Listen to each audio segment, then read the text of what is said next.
So I think if we start off with David, and David, just start to ask you, what's your current level of involvement within media, and how would you attempt to integrate the three strands specifically? My current involvement is I've been heavily involved with Demon TV for the past 3 years. I've held 2 exec positions. I was previously the head of marketing, and I'm currently the head of pre-production. Demon FM, I have been a presenter on 2 separate shows. I was a host of one of the intermission show slots last year, and I'm currently co-host with Chris Wells on one of the rush hour slots this year. With the Demon, I've been an avid reader. I've submitted articles, none of them have quite made it through. I'm not the best writer in the world, unfortunately, but I've read it every time it's come out, kind of thing. I do think it's a fantastic paper. In regards to integrating the 3 of them together, I would have regular meetings on a weekly or bi-weekly basis with the heads of each various strand, ensuring that communication is kept up between them. I'd probably create a couple of general roles that people could run for, in the sense that right now you can run for roles in Demon TV, you can run for roles in Demon FM and in the Demon, but I think you could create a couple of, for example, you could create a liaison to the sports teams, and that liaison could be responsible for keeping up communication with the sports teams across all 3 brands. Yeah, and apart from that, I'd encourage cross-promotion, really, like every event that happens covered by all 3, as I said, like with Ted's band, working together efficiently, and just ensuring that we kind of,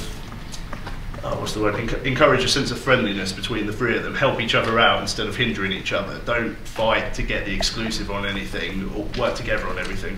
Yeah. Okay, thank you. Liam, what would you say is the most important part of the president's job? I think a big part of the president, I'm just looking at him now thinking, I think the biggest part of being the president is,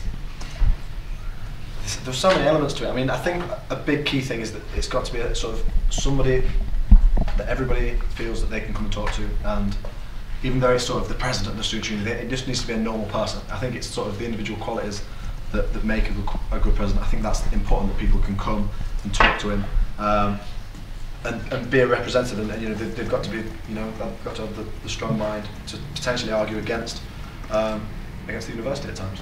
That's a terrible answer. David, what do you understand about the relationship of the union with Demon FM, and where it's good and maybe not so good? With Demon FM specifically? Yeah, Demon FM and that specific project, because that bit of the media is collaborative with the university, isn't it? Sure. I know Rob Watson holds the community licence, and he's one of the tutors within the university.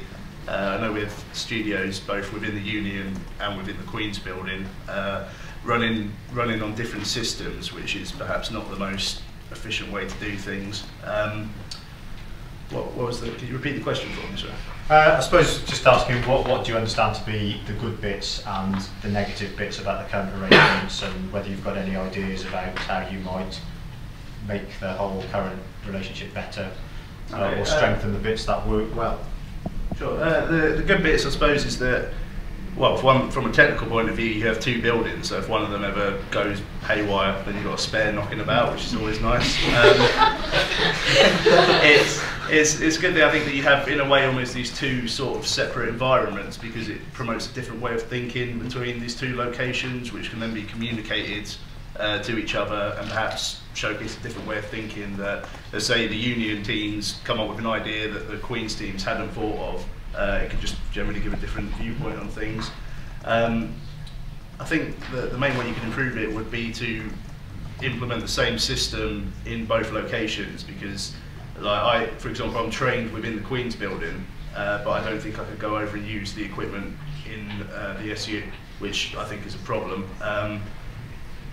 You'd also, I think they may need to be brought to the same standards, like the soundproofing in the SU is like abysmal. You can hear yourself talking through your earphones, which is, from a radio standpoint, just not up to standards. So I think they need to both be brought to the same level, standardise the equipment, standardise the programmes, and ensure everyone's operating on the same basis. Okay. Liam, over the years, democracy, or participation in democracy, seems to be improving within the Students' Union. What steps would you take if you are elected president to ensure that the union continues to grow democratically? I think this year one of the strengths of the exec team was that we were very visible, and we consciously made sure that people knew who the exec were and what they did. We put a lot of things on the wall, and the fact that just by nature people know who the exec are and what they do, it means that more people are allowed to stand, more people will vote. And I think it's a case of being visual and being out there and going out and talking to students as part of the role. So actually just letting people know what I'm doing, so that they can think, you know, next year I could do that, or in 2 years' time I could do that. So I think it's all about being visual and communicating with what you're doing, because sometimes I think we do things and we don't tell anyone about it. We do some amazing things in the union, and we've done some this year, but people don't know about it. And I think a lot of it is communication. So even getting people to know what the Students' Union is, it's so frustrating to hear people who just don't know the difference between the university and the Students' Union. They're two separate entities. So even getting that basic message out that, you know, this is what the Students' Union is, this is what it does, this is what it stands for, this is who I am, this is what I've been doing, and this is what you could do. So I think it's providing that platform and that basis of knowledge.